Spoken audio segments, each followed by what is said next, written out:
WWF's New Generation was the company's attempt to build new stars following the departure of main eventers such as Hulk Hogan and The Ultimate Warrior. While the era wasn't as big as the rock and wrestling era, it still produced many wrestlers. Sadly, many of them have gone on to that big squared circle in the sky. Bastion Booger. Mike Shaw rose to stardom in Calgary Stampede Wrestling as Ronda Singh, a member of the heel stable Karachi Vice, a play on the words of the popular Miami Vice TV show at the time. Right before Stampede went belly up, Shaw was hired by WCW to play Norman the Lunatic, a mental patient managed by Theodore Long, with Long threatening to send Norman back to the mental institution if he didn't follow orders. No word on whether this was the same storyline institution Ric Flair ended up in years later. The WWF signed Shaw, transforming him into the Mad Monk, then Friar Ferguson, a crazed monk whose character drew the ire of the Catholic Church.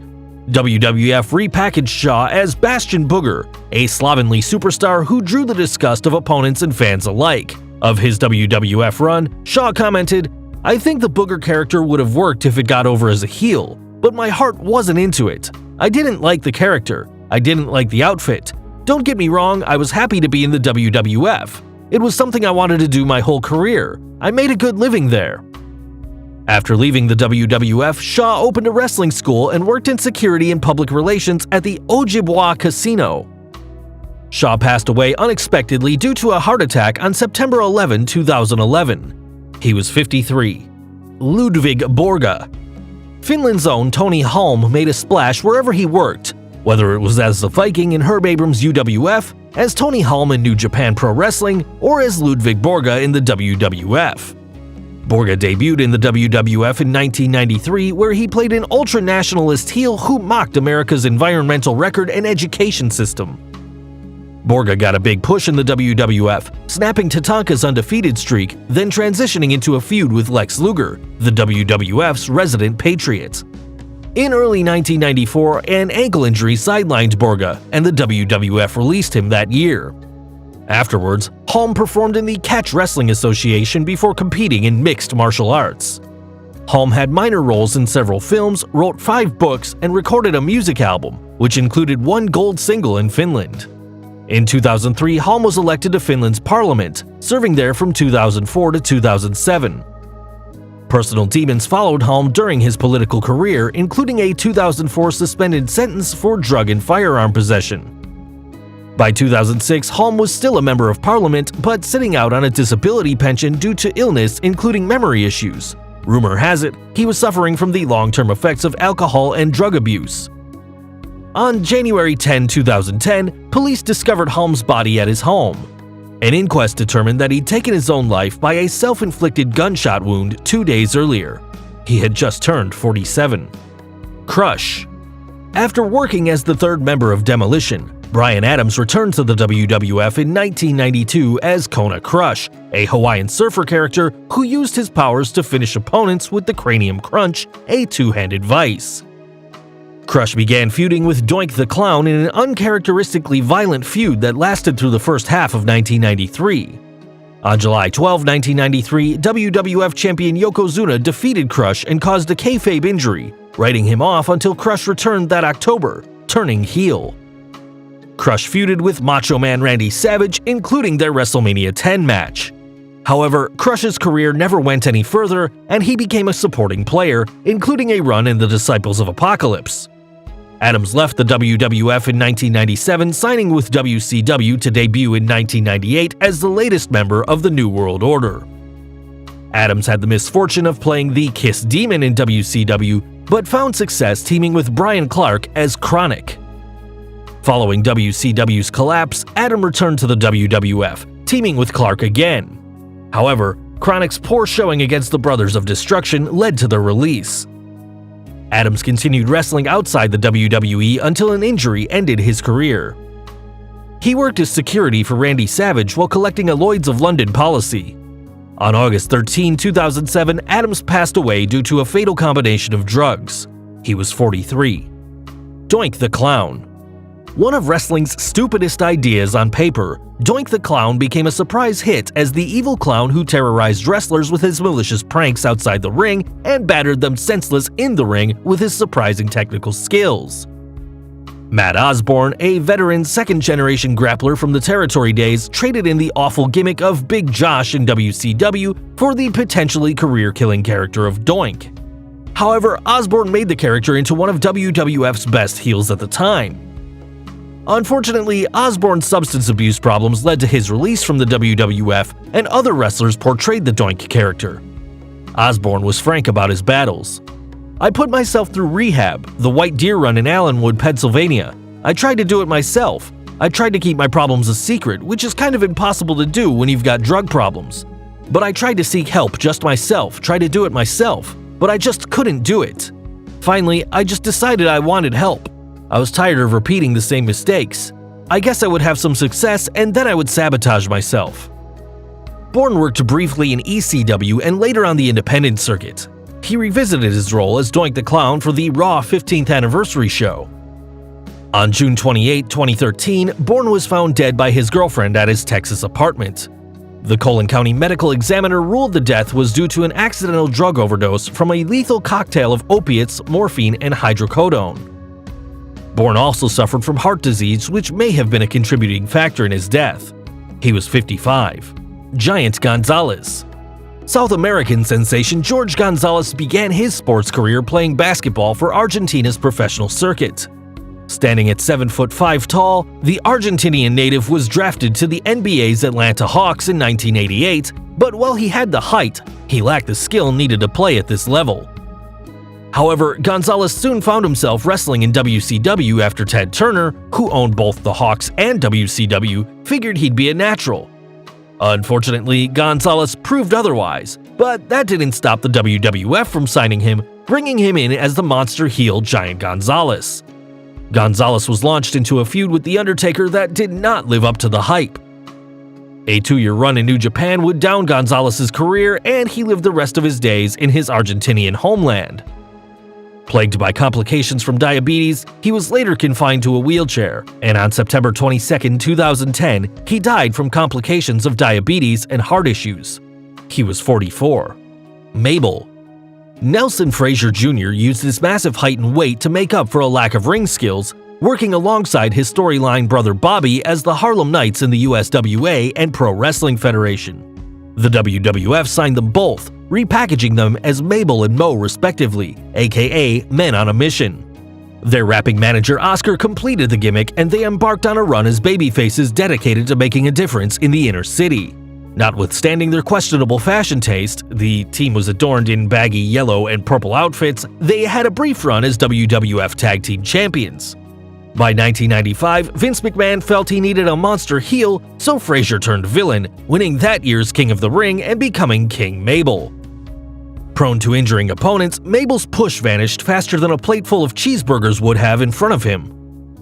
However, he improved his in-ring work and was brought back to the WWF for various runs as Viscera, the world's largest love machine, and Big Daddy V, along with numerous appearances on the independent circuit. On February 18, 2014, the big man died from a heart attack, having turned 43 just 4 days earlier. His widow Cassandra had Frazier's remains cremated and told TMZ Sports she planned to have the ashes placed in pendants and turned into gifts. Louis Spicoli. Born Louis Mucciolo Jr., this Los Angeles native's height made it unlikely he would find much success as a professional wrestler.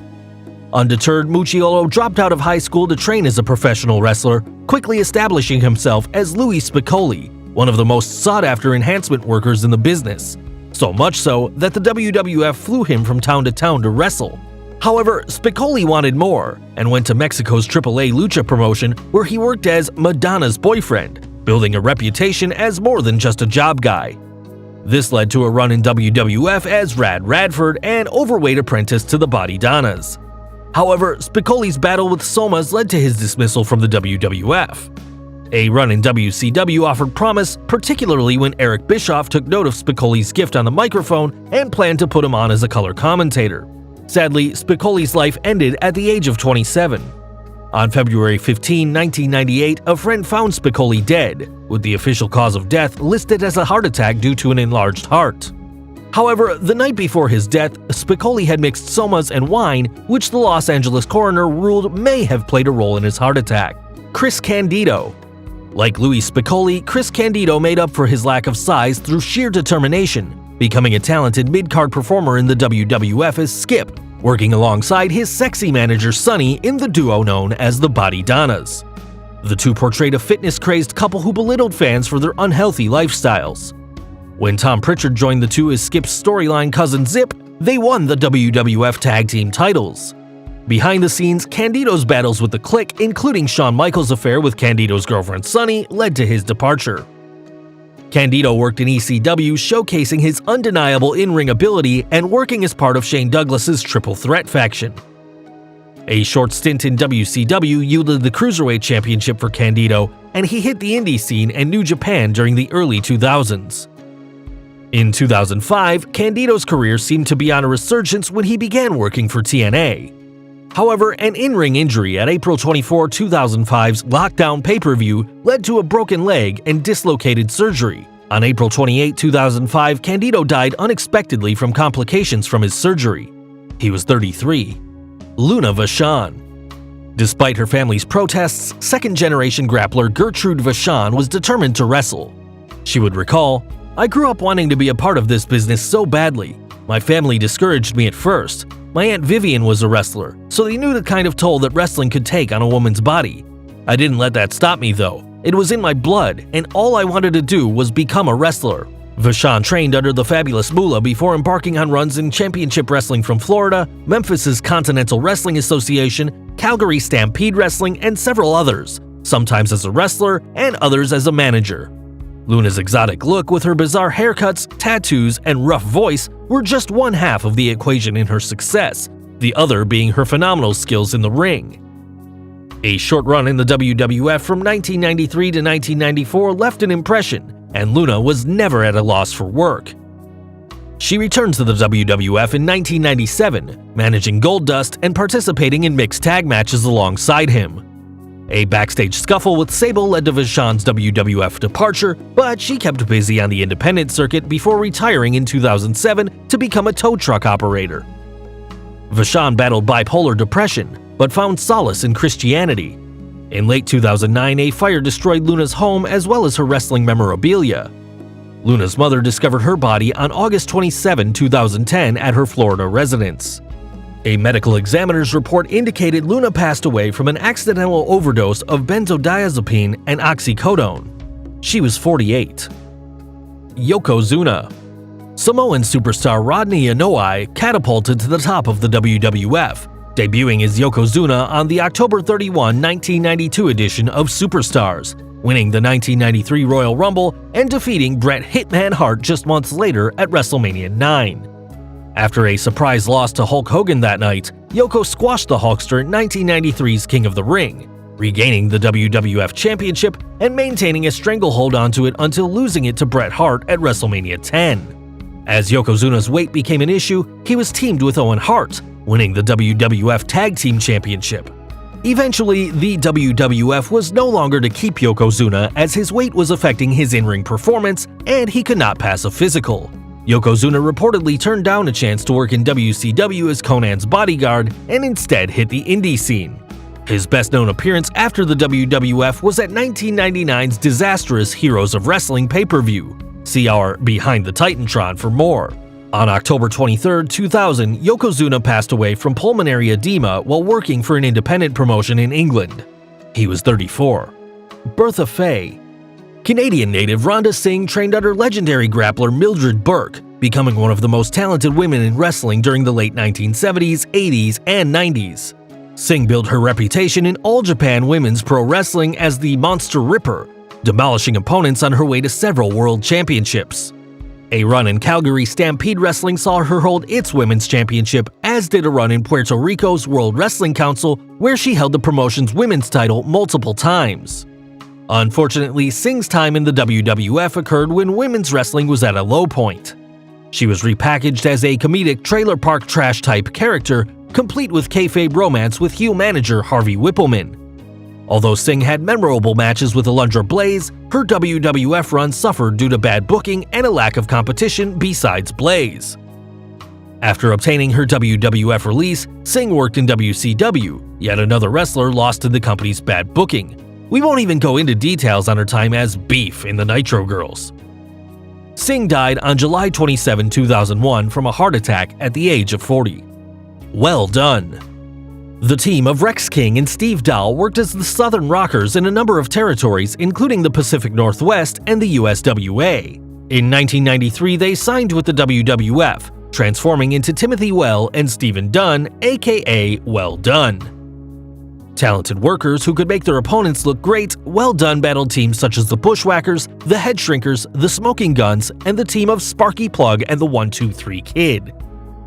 Well Done served mostly as enhancement talent and finished working together on the independent circuit. On March 23, 2009, 48-year-old Dowell passed away from a blood clot. In 2017, King passed away from kidney failure on January 9th. He was 55.